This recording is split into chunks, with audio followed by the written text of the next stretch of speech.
Welcome to Bible Study, Parody, and Subversion in Matthew's Gospel. Our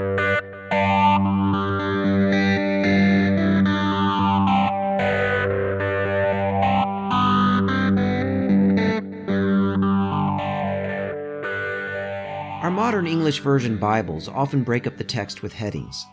The publishers insert these headings to be helpful, but they are not part of the original text.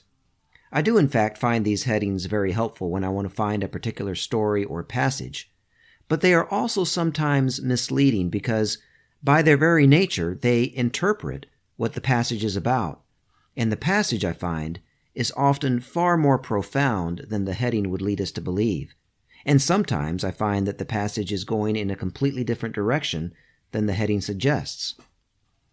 In the case of the section of Matthew that we will be looking at today, I encountered a heading in the NRSV version on the Bible Gateway site that seems to have been written to reflect the obvious surface meaning of the first part of this section, but inadvertently identifies a deeper theme in the larger section.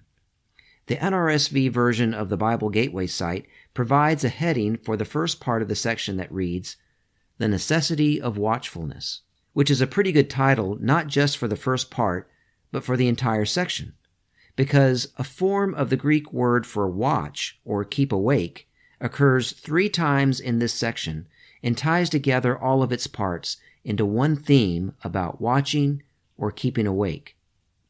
Staying awake or keeping watch or being vigilant is part of a larger theme in the Gospel of Matthew of having eyes to see and ears to hear. We've already encountered several times, most fully in chapter 13, Jesus teaching about the necessity of having eyes to see and ears to hear. The parables have been revealing the secrets of God's new society to those with eyes to see and ears to hear. They have also been revealing the brutality of the old society and its oppressive order. The parable of the tyrant king and the unforgiving slave featured a brutal system in which everyone looks out for their own honor, even if that means beating or torturing those beneath them. The parable of the workers in the vineyard exposed the way that landowners exploit day laborers and pit them against each other. The parable of the tenant farmers laid bare the oppressive system of tenant farming. Comprehending the exposés of these parables is to have eyes to see and ears to hear. It's what would be called, in today's parlance, staying woke. Now, in chapter 24, after warning his disciples about persecutions, wars, and false messiahs, Jesus admonishes them to stay awake, to remain vigilant in understanding what is happening in the wider society that will affect them and perhaps the city or region that they live in. He wants them to understand how everything works and how catastrophe can come in a moment, but also that each catastrophe is an opening for the coming of the Son of Man. He wants them to stay woke. My name is Bert Newton, and this is episode 60 of Bible Study, Parody, and Subversion in Matthew's Gospel.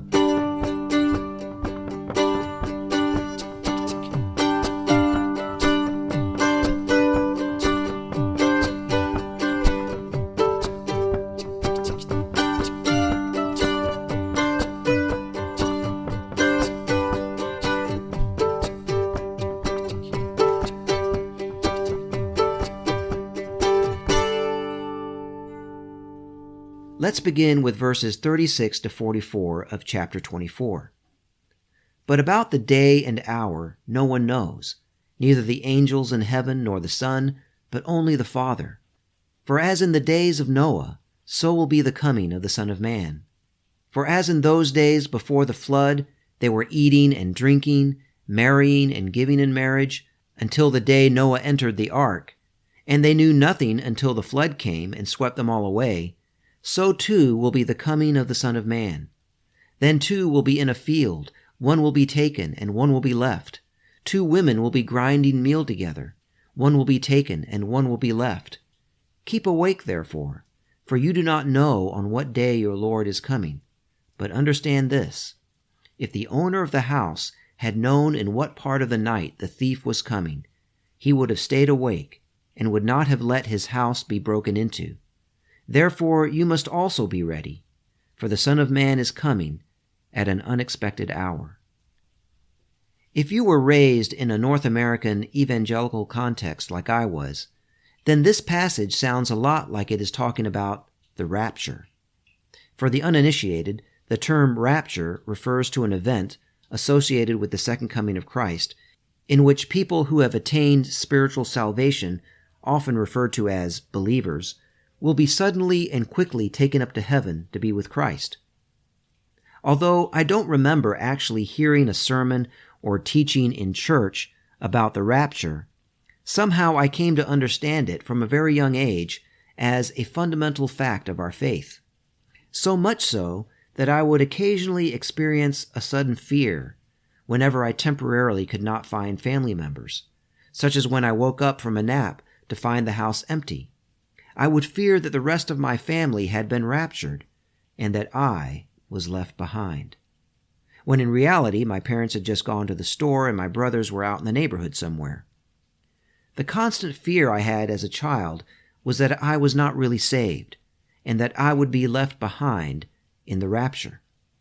I came to find out later that this fear of being left behind is very common among evangelical young people, especially children.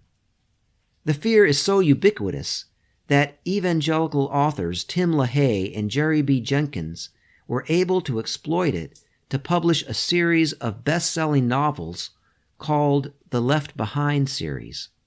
Notice that the title of the series was not When Jesus Comes Back or some other positive framing, but rather a title that zeroed in on the fear that many evangelicals have, probably still as adults, of being left behind.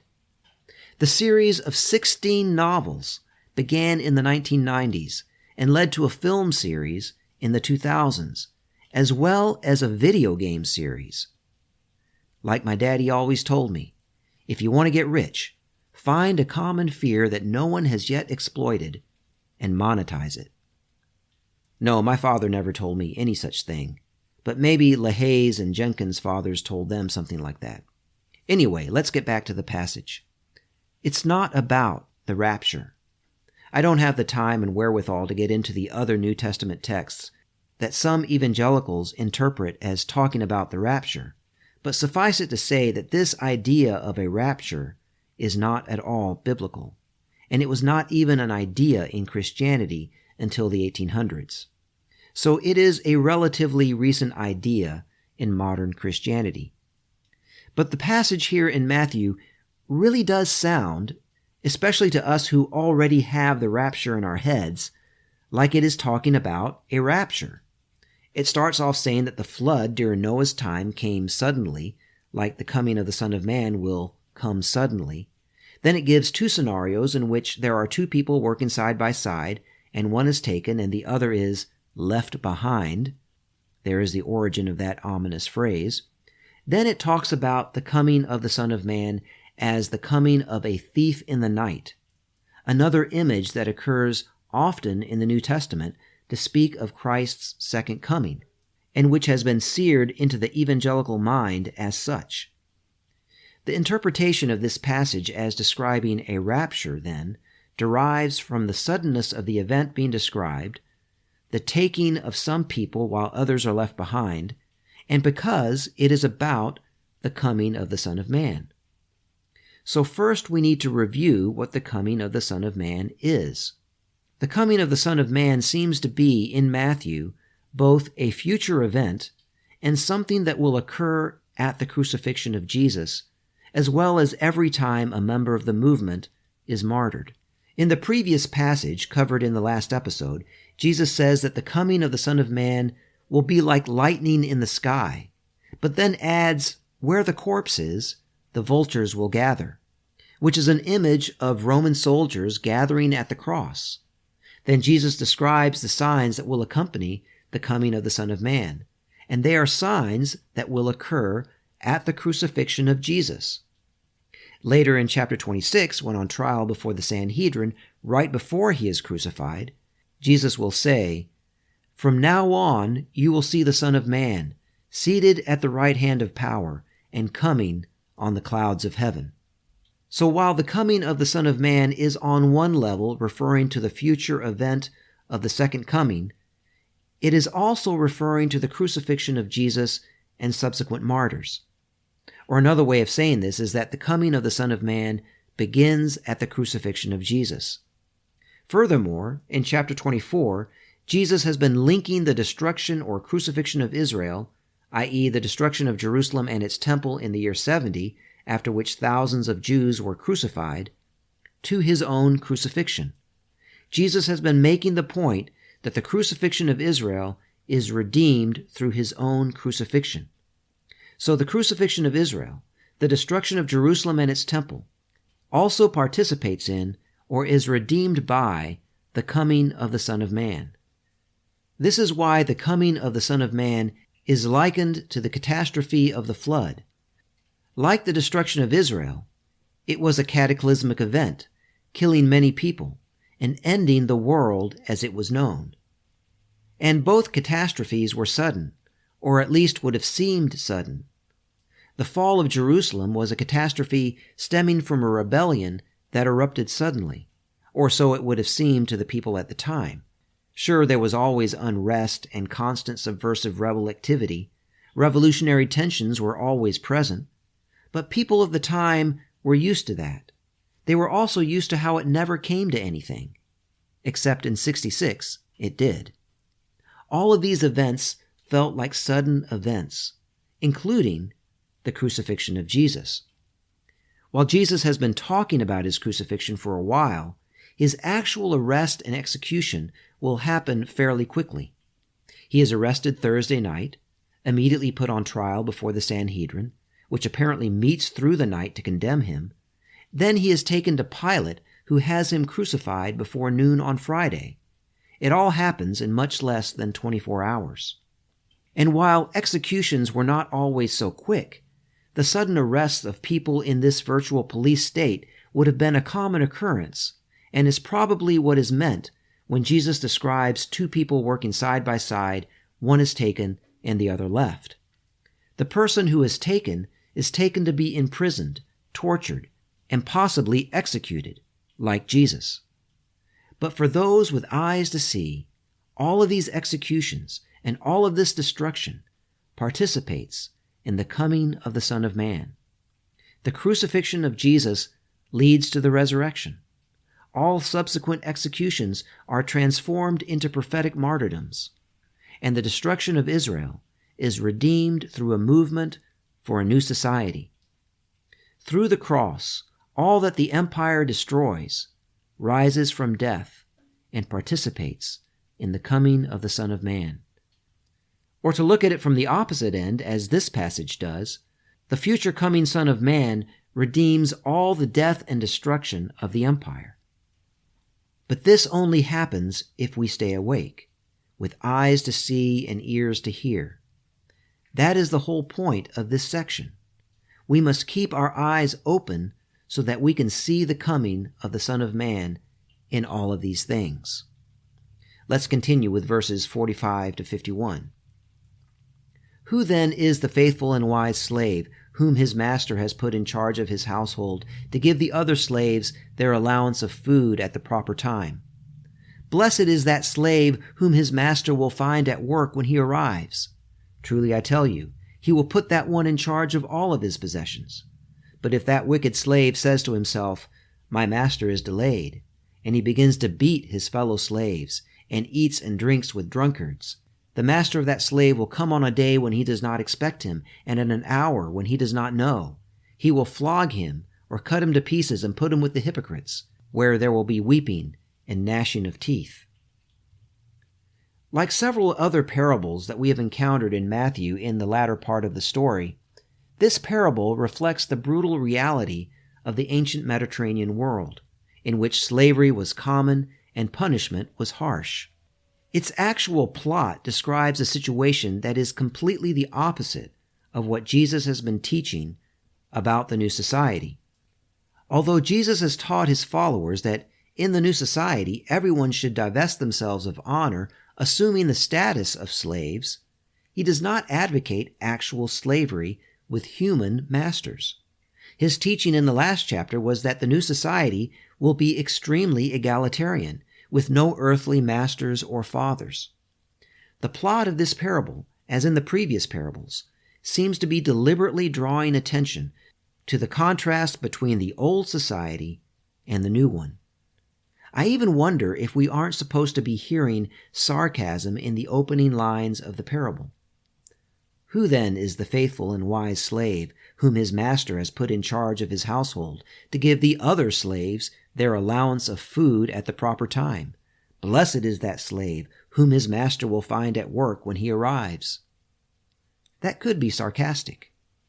The purpose of the parable is to continue the theme of staying awake and being vigilant, because you don't know when the Son of Man will come, when the thief will break into the house, when disaster will strike.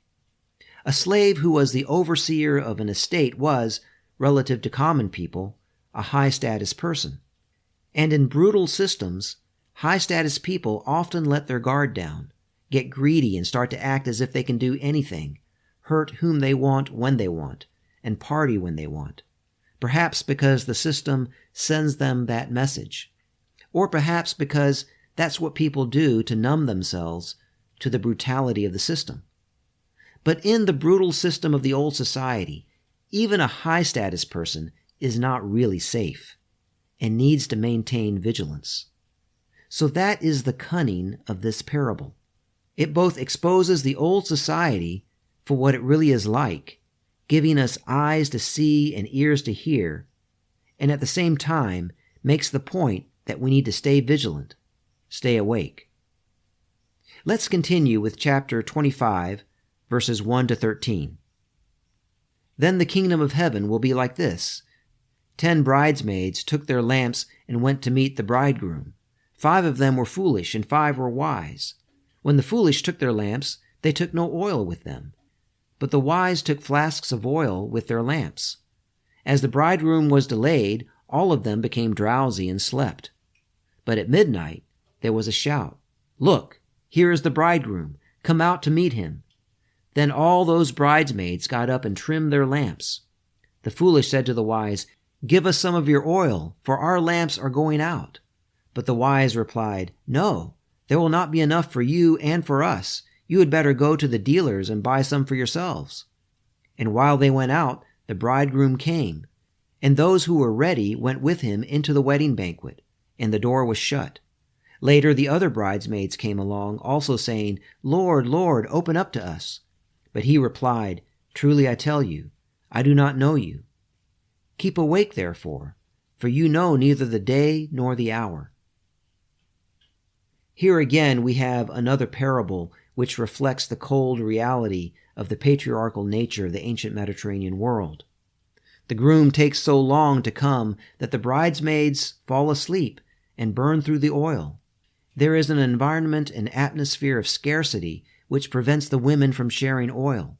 The ones that did not bring extra run to get more oil, and upon their return, the bridegroom shuts them out of the house, saying, "I don't know you." The young women pay the price of the groom's tardiness.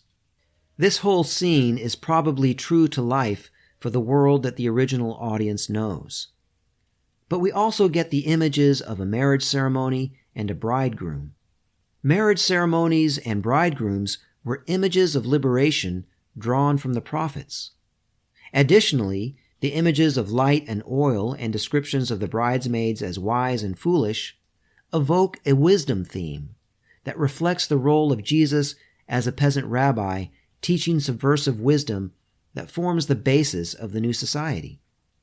So we get signals of liberation through these wisdom and prophetic images embedded in a parable that reflects a brutal patriarchal reality. And then the message is to stay awake. And I even wonder if there isn't supposed to be some humor or irony in the fact that all of the bridesmaids fell asleep, but some got in and some didn't. And really, it was the groom's tardiness that caused the whole problem. But the message is to stay awake. Stay awake or keep awake. Stay awake or keep awake is one word in Greek, and a form of it occurs 3 times in this section.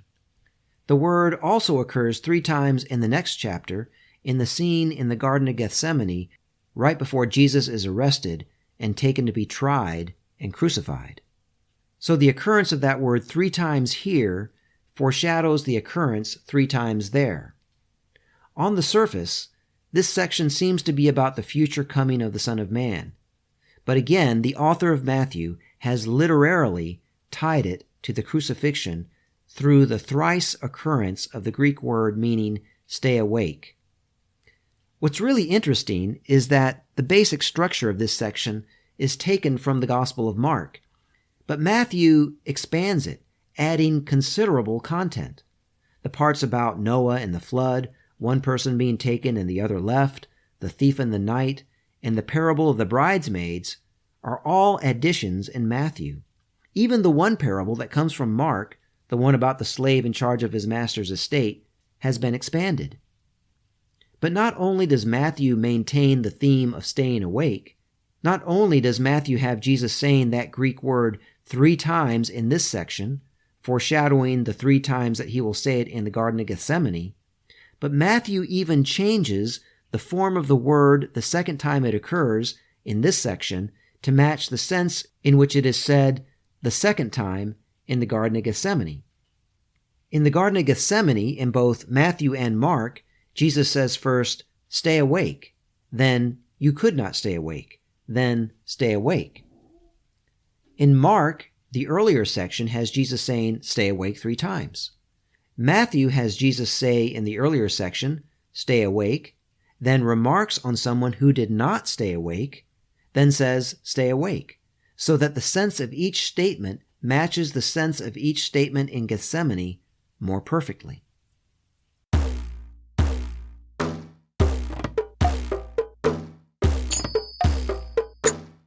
This section that we have just looked at continues the larger section that is often called the Little Apocalypse, or more traditionally, the Olivet Discourse, reflecting the setting on the Mount of Olives. Throughout, the author of Matthew speaks of the coming of the Son of Man as a future event, but literally ties it to the cross. Jesus throughout this section admonishes his followers to stay woke, to stay awake, and he will repeat that 3 times in the Garden of Gethsemane. The parables that Jesus uses to get across his message, like the other parables we have seen in the latter part of Matthew, tell stories true to the brutal real-life reality that the original audience would be familiar with, while signaling liberation through imagery and communicating the message of staying awake. The next parable, also part of this same discourse, is one of my favorites. The story will again reflect brutal, real-world reality, but the parable will constitute the culmination of this string of such parables and will turn the real world upside down. That will be in the next episode. For now, my name is Bert Newton. The music for this episode was provided by Bob Nolte and David Martin. Please spread the word about this podcast and give us glowing reviews and ratings that will draw people to the podcast. You can leave comments and questions at subversivewisdom@gmail.com. This has been episode 60 of Bible Study, Parody and Subversion in Matthew's Gospel.